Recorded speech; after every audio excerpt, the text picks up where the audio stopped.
안녕하세요, 로빈입니다. 이번 시간에는 엑시엄, 데피니션, 티어렘에 대해서 알아보고 이 각각의 용어에 대한 정리를 해보고자 합니다. 일단은 데피니션을 먼저 해야 될 것 같은데요. 데피니션이라고 하는 것은 어떤 용어에 대한 의미를 정해주는 그런 스테이트먼트입니다. 사실은 이 데피니션이라는 단어 자체는 사실 수학에서만 쓰는 것은 아니죠. 일상 용어에서도 데피니션은 있습니다. 그렇죠? 근데 이제 수학으로 한정지어 생각을 해봤을 때 데피니션이 있고 어떤 용어를 정의하기 위해서 쓰이는 단어들이 또 있죠. 그 단어들을 계속 정의하기 위해서는 그 단어를 정의하기 위한 어떤 다른 단어가 또 필요합니다. 그런 식으로 타고 올라가다 보면은 더 이상 정의할 수 없는 그런 어떤 순간이 도달하게 되겠죠. 이 순간이 왔을 때 수학자들이 약속을 해놓은 게 있습니다.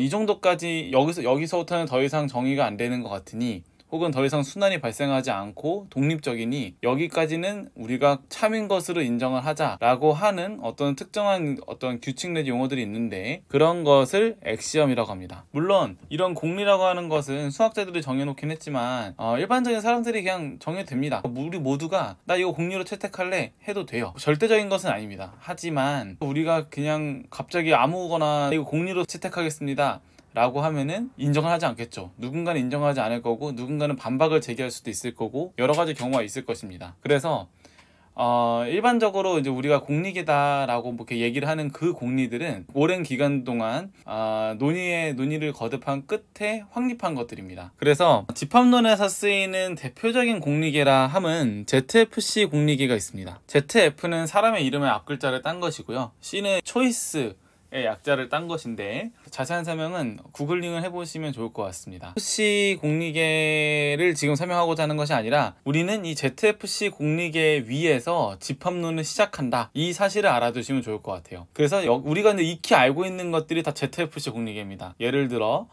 우리가 어떤 집합에서 원소가 있고 혹은 무한집합이라는 게 있고 이런 것들이 있을 거거든요. 그런 것들에 대한 약속을 이제 이 엑시오메트릭 시스템에서 만들어 놓은 거죠.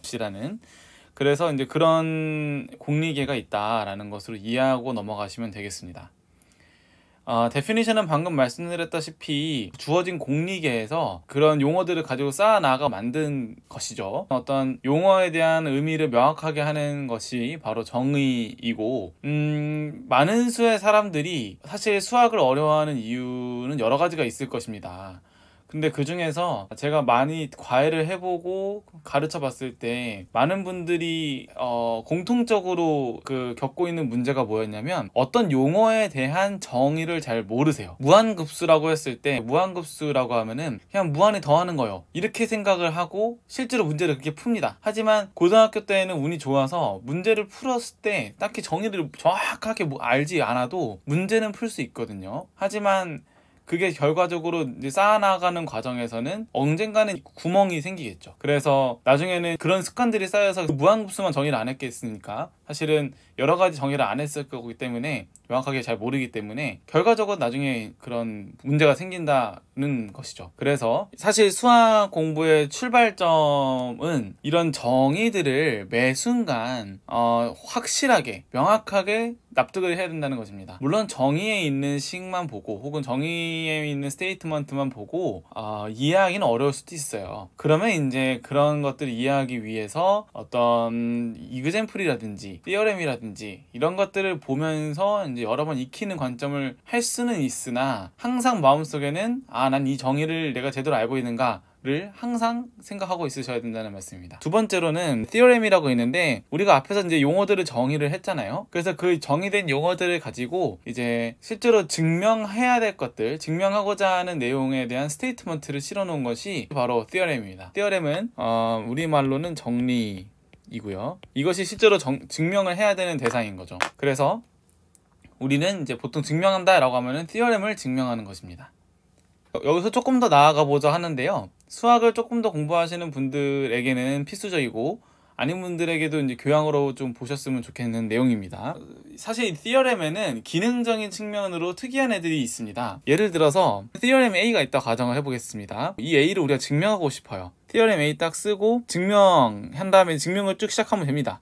이 증명 과정에서 우리가 B라는 theorem이 있을 때 이 B라는 theorem의 결과를 갖다 쓰기를 원한다고 가정해 보겠습니다. 그러면은 사실은 이 결과만 갖다 쓰면 되는데, 결과만 갖다 쓰면 한 줄, 두 줄, 세 줄이면 되는데, 결과를 갖다 쓰기 위해서는 이 내용이 다 증명이 된 것들이어야 되잖아요. 근데 우리가 B를 앞에서 미처 증명하지 못했다고 가정을 해보겠습니다. 그러면 이 B를 증명을 하고 써야 돼요. 그럼 증명을 하고 쓰려고 하면은 방법이 이제 있는데, 일단은 가장 나이브하게 쓸 수 있는 방법으로는 A라는 증명 내에 B의 증명을 따로 싣는 것입니다. 그러면은 이게 이러한 이유 하에 B가 성립하고, 그러므로 이 결과를 쓸 수 있고 그 이후에 논리를 전개할 수 있는 것이죠. 근데 지금 제가 이제 그림에다 그렸다시피 이 B에 대한 증명이 월등히 많다 가정해 보겠습니다. 여기 A에 대한 실제 증명은 세 줄이면 되는 거를 B를 우리가 증명하기 위해서 이 많은 줄을 썼다라고 가정을 해보겠습니다. 그렇게 되면은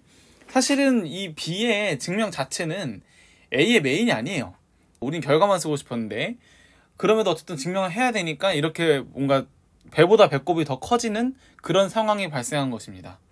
그래서 이러한 상황이 있을 때 우리는 이 B를 굳이 여기서 증명할 게 아니라 바깥으로 빼요. 바깥으로 빼서 이 증명을 따로 실어 놓고 결과만 갖다 쓰는 것입니다. 그래서 이렇게 바꾸는 거죠. 렘마 B 이렇게 쓰고 증명을 해놓고, 이 theorem A에서는 렘마 B의 결과만 갖다 쓰는 것입니다. 그러면 우리가 결과적으로는 이 theorem A를 증명하는 데 있어서 핵심적인 줄만 쓸 수 있겠고 더 명확한 논리 전달이 되겠죠. 그래서 이런 theorem A를 증명하는 데 있어서 theorem B가 서포트했죠. 그리고 보조 역할을 하고 있잖아요. 그래서 이러한 정리를 보조 정리라고 합니다. 우리말로는 보조 정리고 영어로는 렘마라고 합니다. 이런 역할을 하는 theorem이고요. 렘마라는 단어가 보이면 이 다음에 있는 theorem을 증명할 때 이런 보조 역할을 하겠구나 라고 생각을 해주시면 되겠습니다. 다음으로는 코롤러리라는 따름 정리라는 용어가 있습니다. 이것도 상황을 한번 설명을 드릴게요. 우리가 어떤 theorem을 하나 갖고 있는데, 이 theorem이 우리가 이제 증명을 해놨다 가정하겠습니다. A라는 theorem을 증명을 했어요. A라는 theorem이 증명이 돼 있고 B라는 theorem을 이제 증명하고 싶은데, 이 B라는 theorem이 마침 완전히 독립적인 게 아니라 A의 스페셜 케이스라고 가정을 해보도록 하겠습니다. 그러면은 스페셜 케이스라고 하면 이런 거죠. 예를 들어 A는 자연수 전체에 대해 성립하는 명제라고 가정을 해보겠습니다. 그리고 B는 잘 보니까 똑같은 명제인데 짝수인 자연수에 대해서만 성립하면 돼요. 그러면 굳이 증명을 다시 반복할 필요가 없이 A에 있는 증명에서 짝수에 대해서만 생각해봐라 라고 하면 증명 끝나면 되는 거죠. 논리가 이미 자연수 전체에 대해서 증명이 됐기 때문에 굳이 짝수에 대해서 한 번 더 할 필요가 없다는 것입니다. 그래서 이런 경우에 우리가 이제 B를 굳이 따로 증명할 필요가 없기 때문에 이런 B는 이제 A에 코롤러리라고 이제 이름을 붙여놓고 증명에 대한 코멘트만 간단하게 실어놓고 증명을 보통 끝내는 경우가 많습니다. 그래서 A의 결과를 인용해서 바로 증명을 끌어낼 수 있는, 아주 쉽게 끌어낼 수 있는 경우에 우리가 이런 B를 코롤러리라고 합니다. 결과적으로 이제 정리를 하면 우리는 이제 어떤 적당한 엑시오매틱 시스템, 이 공리계 위에서 많은 수의 용어들을 우리가 필요한 것들을 정의를 해나갑니다. 이 정의를 하고 나서 이런 용어들이 쌓였죠. 그 용어들을 가지고 여러 theorem들을 증명을 하는 것입니다. 우리가 바로 실제로 이제 수학을 하는 것이 이런 것이다 라는 걸 말씀드렸다 싶었고, 그래서 결과적으로 이제 이렇게 theorem들을 만들어 나가다 보면은 theorem에 거듭하게 되겠죠. 그래서 이렇게 점점 이끌어 나가다 보면은 우리는 결국 이런 백그라운드 하에서 이제 수학적인 지식을 확장해 나갈 수가 있어요. 그래서 수학에서는 이런 행동들을 하는구나, 이렇게 논리를 쌓아나가는구나 라고 이해를 하실 수 있는 그런 시간이셨으면 좋겠습니다. 이번 강의는 여기서 마치도록 하고요. 다음 영상에서도 다시 뵙겠습니다. 감사합니다.